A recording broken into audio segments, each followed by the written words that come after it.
Hello नमस्कार दोस्तों, Shri Ram nursing academy के यूट्यूब चैनल में आपका स्वागत है। तो आज अपन एक टॉपिक डिस्कस करते हैं, पेनक्रियाटाइटिस। पेनक्रियाटाइटिस के बारे में अपन डिस्कस कर रहे हैं आज। ठीक है, आप लोग अगर नए जुड़े हों इस चैनल पे तो चैनल को लाइक, शेयर और सब्सक्राइब ज़रूर करें और दोस्तों के साथ शेयर करें और उनसे भी सब्सक्राइब करवाएं। ठीक है, अगर आपको ये जानकारी अच्छी लगे, टॉपिक अच्छा लगे तो आप चैनल को सब्सक्राइब करें। ठीक है, और अपनी तैयारी को एक नए मुकाम पर लेके जाएं। ठीक है, चलिए, SGPGI की जो वैकेंसी है 1200 वैकेंसी, उनकी तैयारी आप करते रहें। ठीक है, और पढ़ते रहें, MCQ भी सॉल्व करें। ठीक है, कुछ टॉपिक के बारे में हम डिस्कस कर रहे हैं। आज का टॉपिक है पेनक्रियाटाइटिस। तो ऑब्जेक्टिव इंट्रोडक्शन रहेगा पेनक्रियाटाइटिस के बारे में, पेनक्रियाटाइटिस के बारे में इंट्रोडक्शन, उसकी डेफिनेशन। ठीक है, introduction, definition, epidemiology, aetiology, pathogenesis, sign and symptom, investigation क्या कराएंगे, मैनेजमेंट कैसे करेंगे, कॉम्प्लिकेशन क्या है इसका, मोर्टेलिटी क्या है, इन सब के बारे में अपन जानकारी लेंगे आज।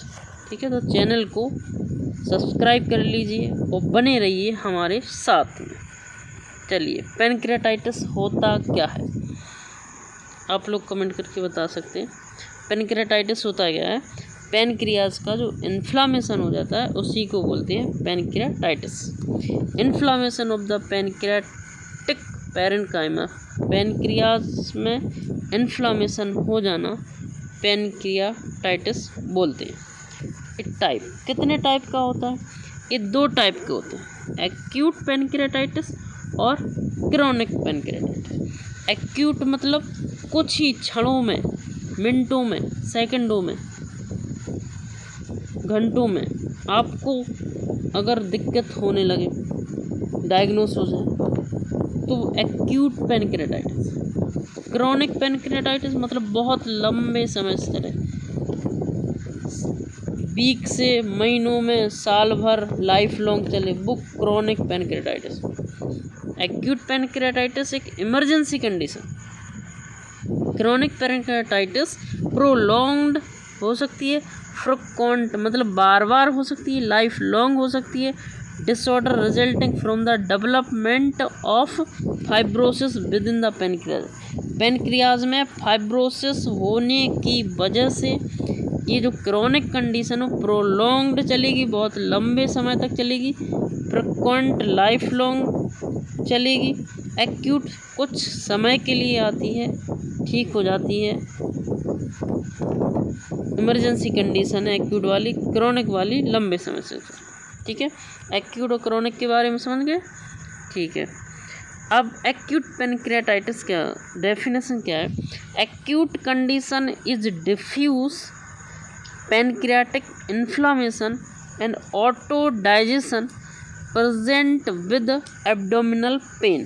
जो एक्यूट कंडीशन है वो डिफ्यूज पेनक्रियाटिक इन्फ्लामेशन की वजह से होगी, ऑटो डाइजेशन की वजह से हो सकती है, डाइजेशन सही से ना हो, प्रेजेंट विद एब्डोमिनल पेन होगा मरीज को, usually associated with राइज्ड pancreatic enzyme.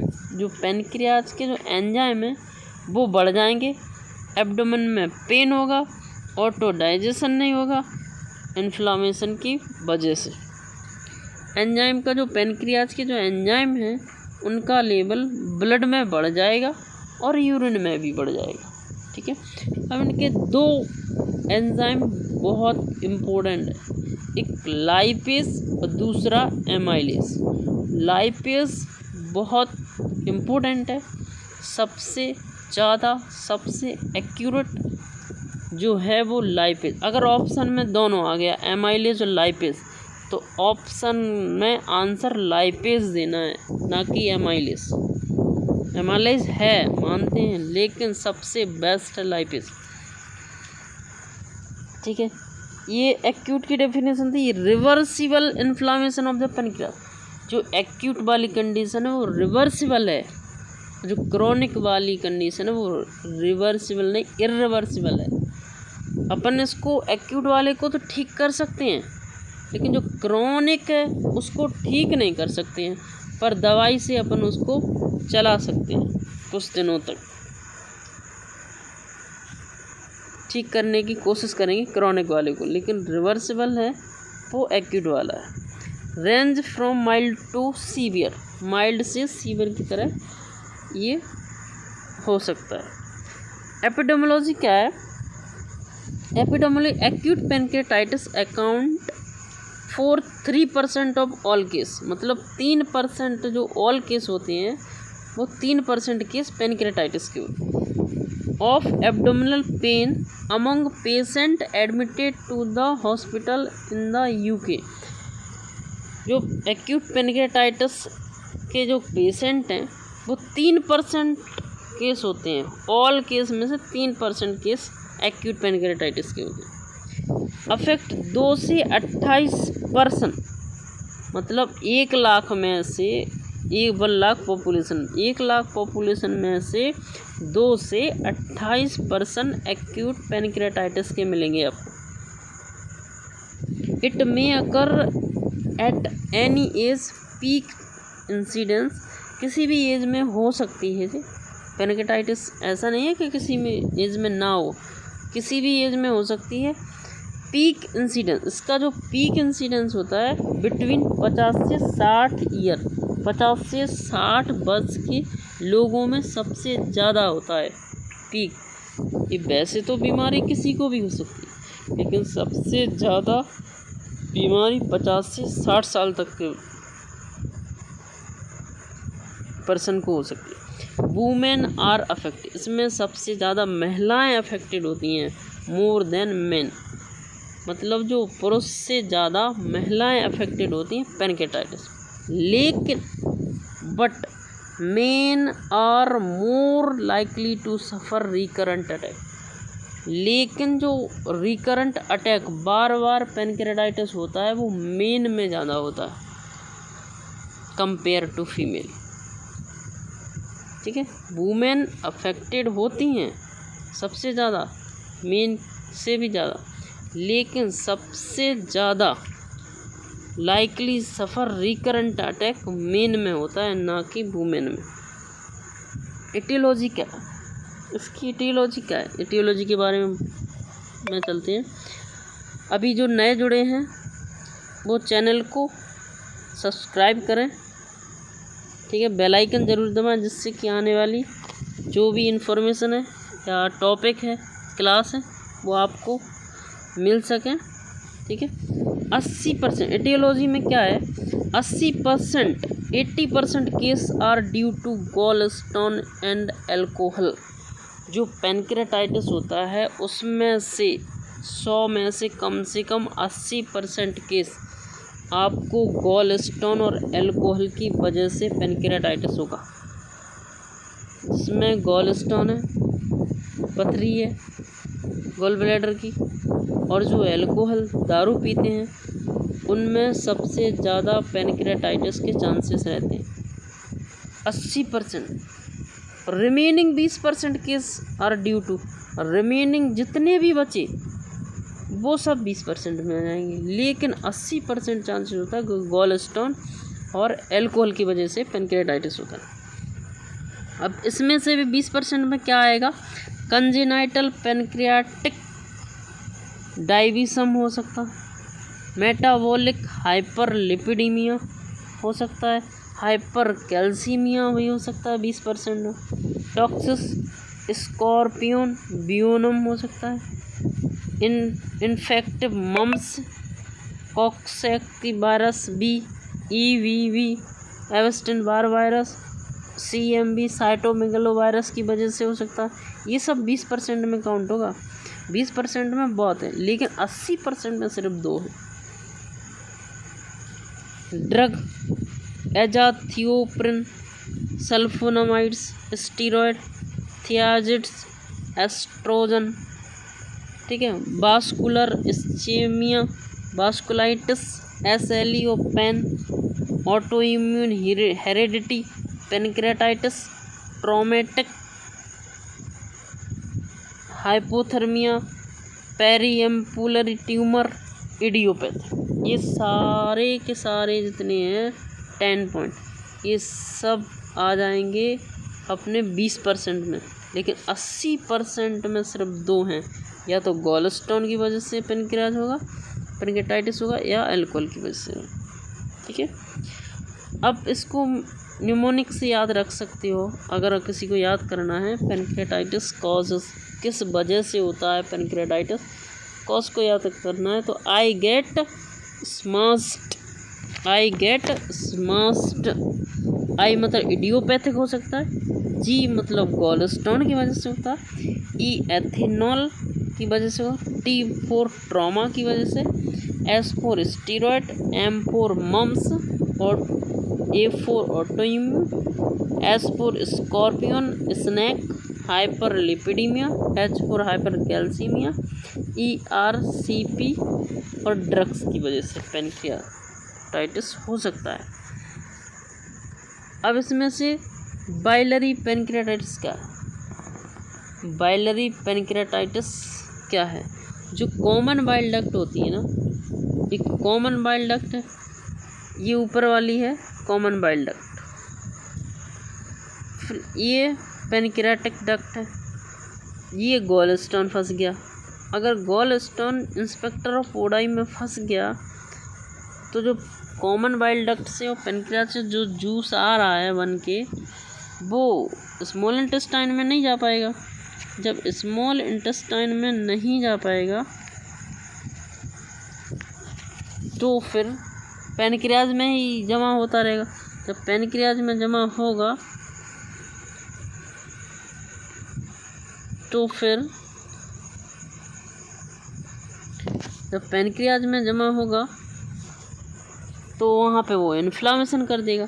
जब इन्फ्लामेशन कर देगा, ये कॉमन बाइल डक्ट से जूस आ रहा, ये पेनक्रियाटिक से जूस, ये गॉलस्टोन फंसी है। अब गॉलस्टोन फंसी है तो जूस इकट्ठा होता रहेगा पेनक्रियाज में, जब पेनक्रियाज में इकट्ठा होता रहेगा तो पेनक्रियाज का इन्फ्लामेशन कर देगा, वो स्टिमुलेट करेगा बार बार उसको, ठीक है।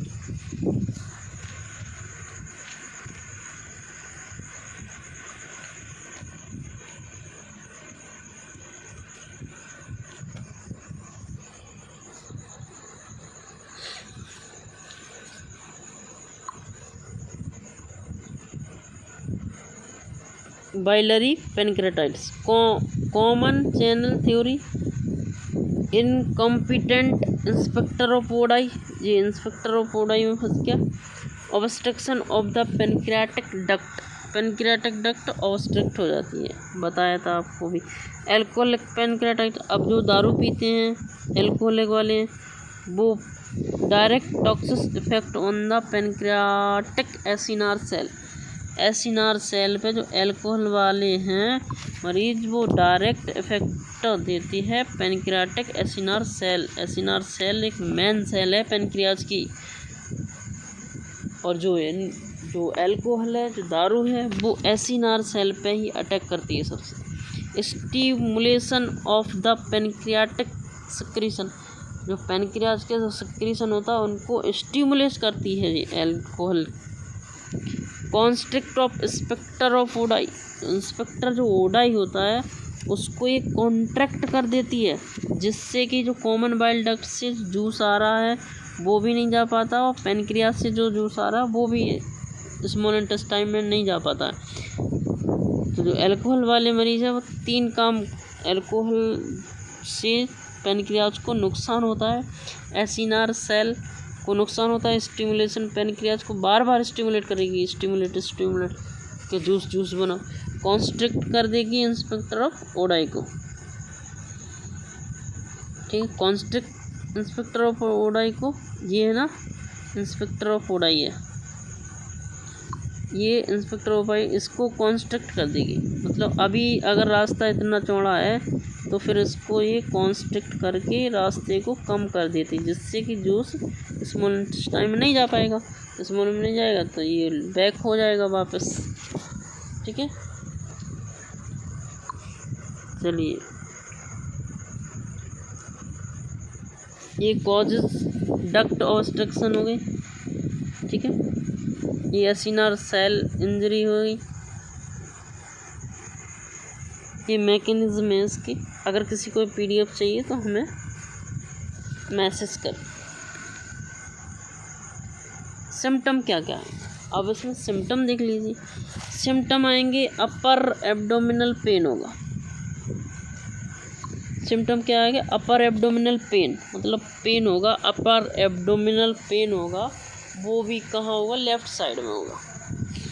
अपर एब्डोमिनल पेन सडन ऑनसेट होगा, एकदम से शार्प होगा, सीवियर होगा, कंटिन्यूस होगा।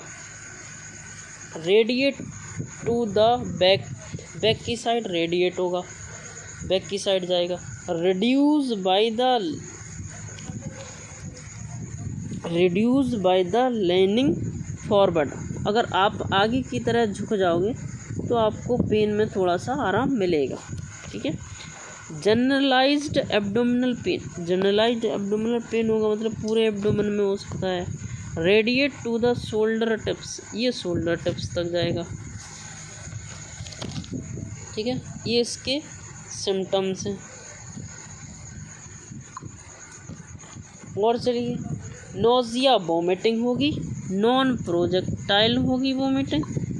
ठीक है, नोजिया वोमिटिंग होगी, नॉन प्रोजेक्टाइल होगी।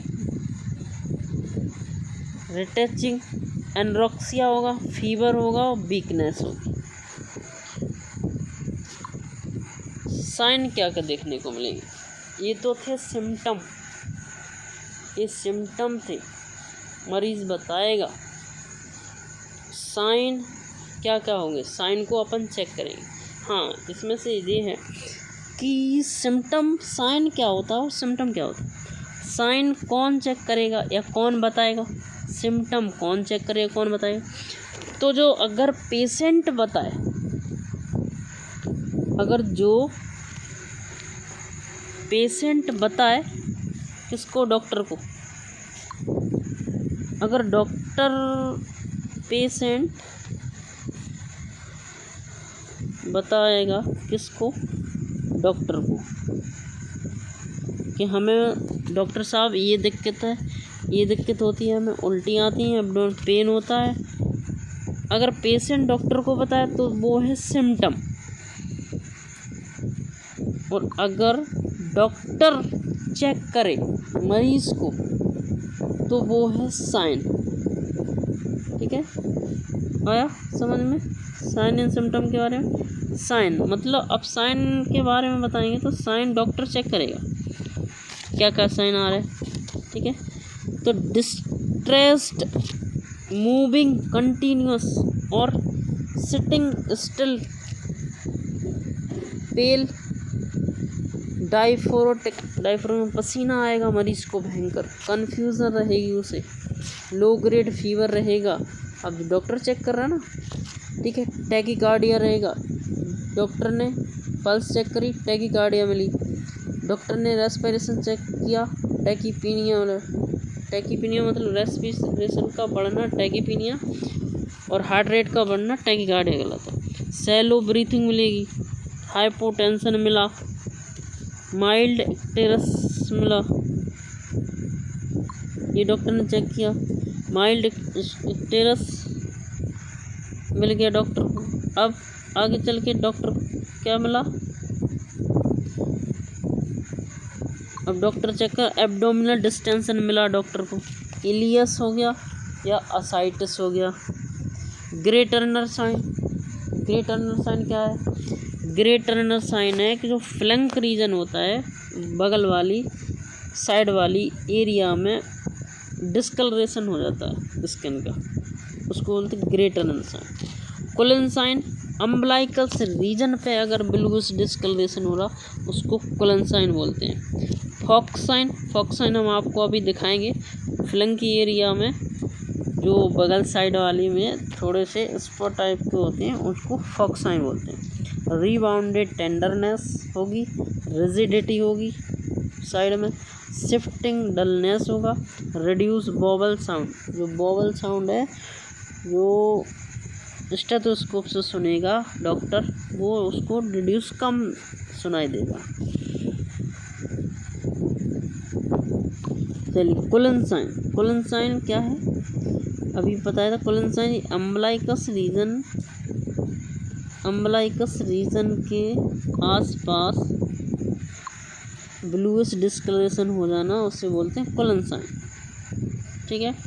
और ये ग्रे टर्नर साइन फ्लंक रीजन में ब्लूइश टाइप का हो जाना बगल की साइड में उसे बोलते हैं ग्रे टर्नर साइन। ये ग्रे टर्नर साइन है, ये कोलेनसाइन, ठीक है। ये फॉक्साइन है, फॉक्साइन बोला था ना, फॉक्साइन ये छोटे छोटे दिख रहे जी, ये फॉक्साइन ऐसे देखें आपको बगल की साइड में तो ये फॉक्साइन है। ये पेनक्रेटाइटिस में देखिए, ठीक है।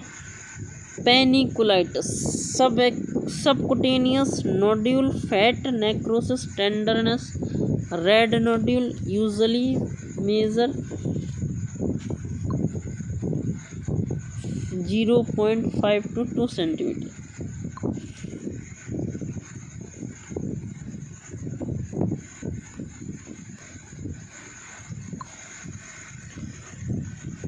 चलिए डिफरेंशियल डायग्नोस क्या, अब डिफरेंशियल डायग्नोस भी कर सकते हो आप।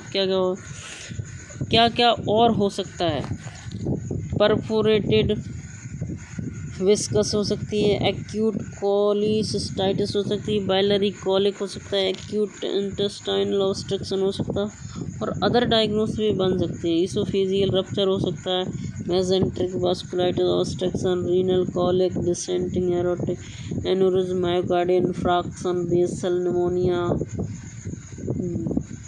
Diabetic ketoacidosis. इन्वेस्टिगेशन क्या करोगे आप, should be answering.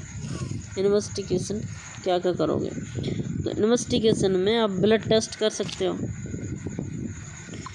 Blood test में सीवीसी कर लो, एमाइलेज लाइपेज कर लो, लेकिन most important very very very important है लाइपेज। सीआरपी कर लो, सीरम इलेक्ट्रोलाइट कर लो, ब्लड ग्लूकोज कर लो, रीनल फंक्शन कर लो, ठीक है, लीवर फंक्शन कर लो, liver function LDH, coagulation profile, arterial blood gas analysis कर लो। अब आ जाओ सीरम एमाइलेज के बारे में पढ़ते हैं। सेंसिटिविटी 72% है, स्पेसिफिसिटी 99% है, रिलीज विदिन 6 to 12 आवर में ये रिलीज होता है ऑफ द ऑनसेट, जब से ऑनसेट हुआ। रिमेनिंग एलिवेट 3 से 5 दिन तक ये रहता है।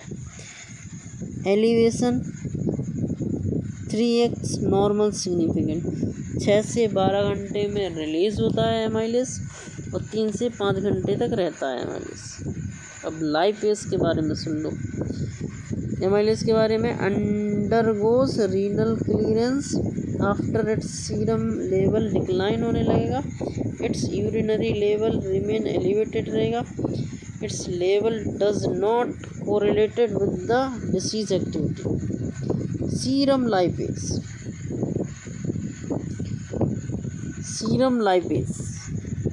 Lipase more pancreatic specific than amylase. आ गया, more pancreatic specific than serum amylase से मोर स्पेसिफिक रहता है सीरम लाइपेज। सेंसिटिविटी 100% बताया था कि सीरम एमाइलेज से ज़्यादा सीरम लाइपेज बेस्ट है। स्पेसिफिटी 96% है। Remaining elevate longer than amylase, remain elevate, ये एलिवेट रहेगा एमाइलेज से ज़्यादा अप टू वीक तक। ये तो 3 to 5, ये 3 to 5 था ना, देखो एमाइलेज कितना था, 3 to 5 डेज तक रहेगा, लेकिन ये सीरम लाइपेज वीक तक रहेगा elevated, usually patient presenting late to the physician, ठीक है। Serum amylase tends to be higher in gallstone, अगर सीरम एमाइलेज बढ़ा तो मरीज को समझ लेना कि उसको गॉलस्टोन है, गॉलस्टोन पेनक्रेटाइटिस है। सीरम एमाइलेज बढ़ा तो, अगर सीरम लाइपेज बढ़ा तो फिर tends to higher than alcoholic pancreatitis. यहीं से डायग्नोस हो गया मरीज के लिए क्या हुआ, अगर सीरम एमाइलेज बढ़ा तो उसको गॉलस्टोन पेनक्रेटाइटिस है, और सीरम लाइपेज बढ़ रहा है तो उसको एल्कोहलिक पेनक्रेटाइटिस है। ठीक है, आया समझ में। अदर पेनक्रेटाइटिस एंजाइम भी होते हैं, इंक्लूडिंग फॉस्फोलाइपेज होता है, ट्रिप्सिन होता है, कार्बोक्सिलेस्टर होता है, लाइपेज हो सकता है, कार्बोक्सिलोपेप्टाइड हो सकता है, कोलाइपेज होता है, ये सारे हो सकते हैं। ठीक है, इमेजिंग इन्वेस्टिगेशन वो प्लेन ERCT चेस्ट एक्सरे होता है, इसमें डायग्नोसिस में करने को तो कर लो। ठीक है, फिर इसमें सेंटिनाइल लूप साइन होता है, sentinel loop sign distension and air fluid level near the site of inflammation की साइड एयर भर जाएगी या फ्लूइड भर जाएगा in pancreatitis, its secondary the pancreatitis associated ileus. ठीक है जी, कर सकते कॉलन कट ऑफ साइन है जी, ये दिख रहा है ना, कॉलन कट साइन, इसको भी कर सकते हैं अपन।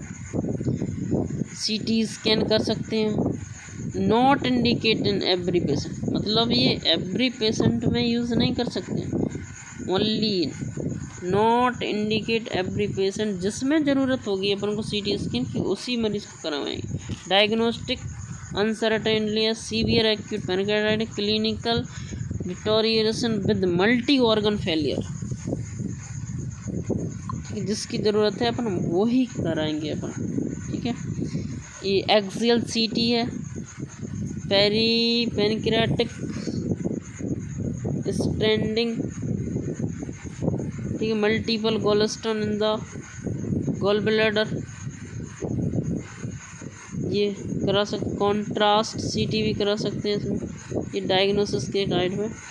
ये वेल्थजर ग्रेड, ये वेल्थजर ग्रेड ये एग्ज़ाम में कहीं भी आ सकता है।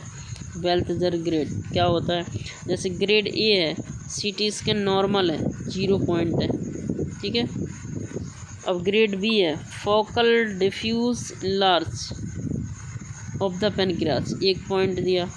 ग्रेड C है, pancreatic gland abnormalities, peri pancreatic inflammation, 0.2 दे दो।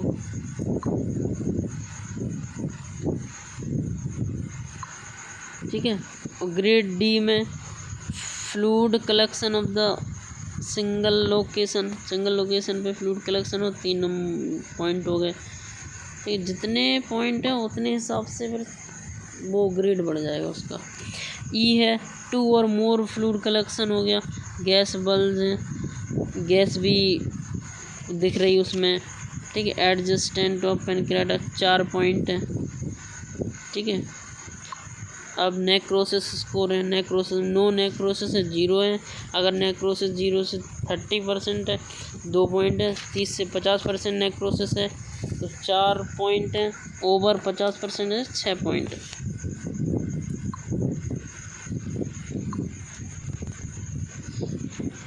ठीक है,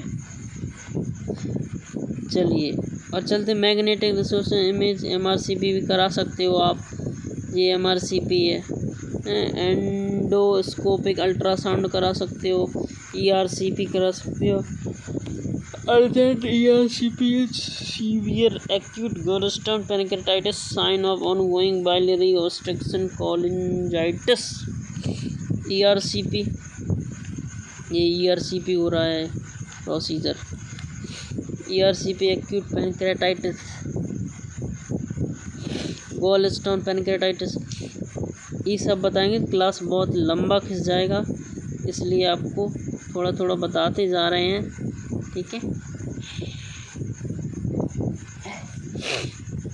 ऑन एडमिशन विदिन 48 आवर। इसका रैनसन स्कोर है और जो ग्लासगो स्कोर है। रैनसन स्कोर और ग्लासगो स्केल ये अलग अलग स्केल हैं। रैनसन स्कोर आ सकता है, ये रैनसन स्कोर किस में देखते हैं? पैनक्रेटाइटिस में। ठीक है, गोल्स ऑफ ट्रीटमेंट क्या करोगे बताओ? गोल्स ऑफ ट्रीटमेंट क्या दोगे? एग्रेसिव सपोर्टिव केयर देंगे भैया, आराम से उस पेशेंट मरीज को समझाएंगे भैया अगर आप दारू पीते हो तो दारू पीना बंद कर दीजिए, अगर आपको स्टोन है तो उसको निकलवा दीजिए। ठीक है, ये एग्रेसिव सपोर्टिव अपन केयर देंगे। डिक्रीज इन्फ्लामेशन, इन्फेक्शन हो गया उसको इन्फ्लामेशन दवाई देंगे जिससे कि इन्फ्लामेशन कम हो। लिमिट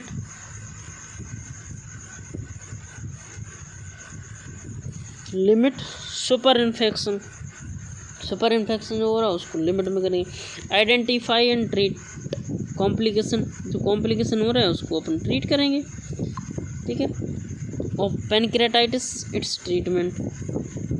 ठीक है, treat causes if possible, treat करेंगे जो कॉज है ना, जो पॉसिबल है उनको अपन ट्रीट करेंगे।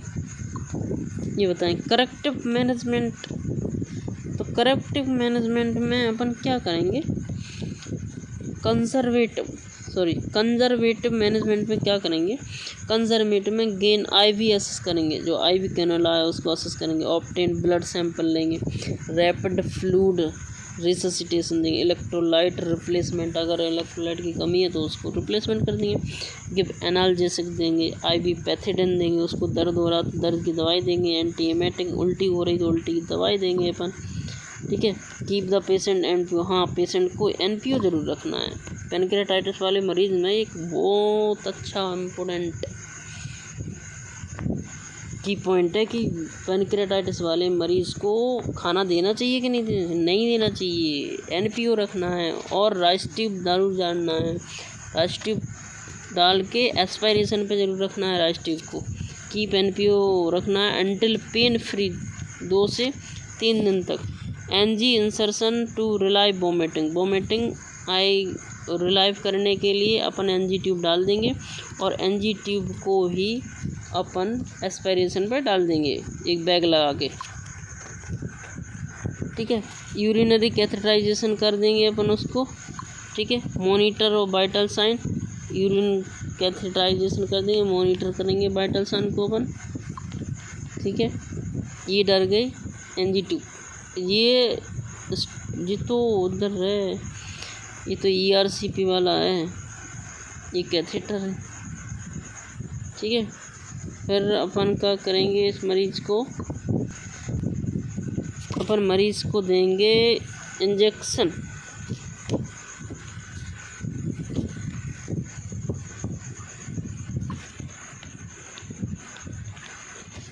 देंगे अपन इसको ranitidine 50 mg IV 8 hourly, omeprazole, somatostatin, respiratory support देंगे, oxygen supplement, venti mask, ICU admission severe. अगर सीवियर एक्यूट पैनक्रेटाइटिस तो आप उसको आईसीयू में भर्ती कर देंगे। ठीक है, एडमिशन HD एनाल्जेसिक, ये सब इसके बारे में अर्ली मैनेजमेंट के बारे में दिया। रोल ऑफ एंटीबायोटिक का रोल क्या है? ठीक है, ये दिया है रोल के बारे में। एंटीबायोटिक क्या करती है? Prophylactic antibiotic has no decrease the mortality severe acute pancreatitis. Antibiotic are justify gas of the retroperitoneal space, needle aspiration, necrotic material, sepsis.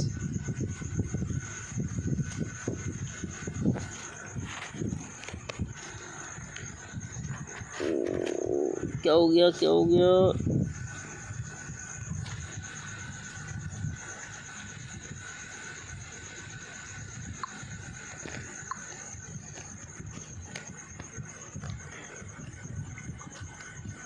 Operative management, operation अगर होना हो तो ऑपरेटिव मैनेजमेंट भी करेंगे। जैसे गोल स्टोन है तो गोल स्टोन निकालना, ठीक है। Surgery has the no immediate role of acute pancreatitis, aggressive surgical pancreatitis debridement necrosectomy कर सकते हो अपन, ठीक है। स्यूडोसिस्ट साइटोगैस्ट्रोटोमी, साइटोडिनोस्टोमी, रोनेक्स साइटोजेनोस्टोमी। कॉम्प्लिकेशन क्या है? Pain, fluid, electrolyte imbalance, metabolic disturbance हो सकता है, मल्टी ऑर्गन फेलियर हो सकते हैं, इन्फेक्शन हो सकता है, पेनक्रियाटिक, ये इसके कॉम्प्लिकेशन हो सकते हैं, ठीक है। Complication, systematic complication, cardiovascular complication, shock हो जाएगा मरीज को, ये कॉम्प्लिकेशन है।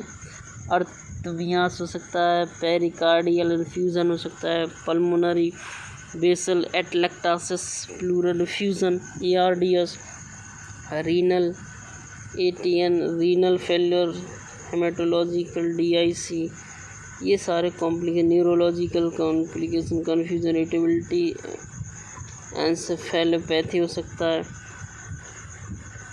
ठीक है। Local complication, acute fluid collection हो सकता है, पैंक्रियाटाइटिस, स्यूडोसिस्ट, ये सिस्ट बन सकती है पेनक्रियाज में, नॉन कम्युनिकेटिंग, और स्यूडोसिस्ट पेनक्रियाज में, ठीक है। ये स्यूडोसिस्ट बन गई पेनक्रियाज में, उसको अपन सर्जरी करके निकाल सकते हैं। इंटरवेंशन ऑफ स्यूडोसिस्ट, सिम्टो इनलार्ज, ये सारा दिया।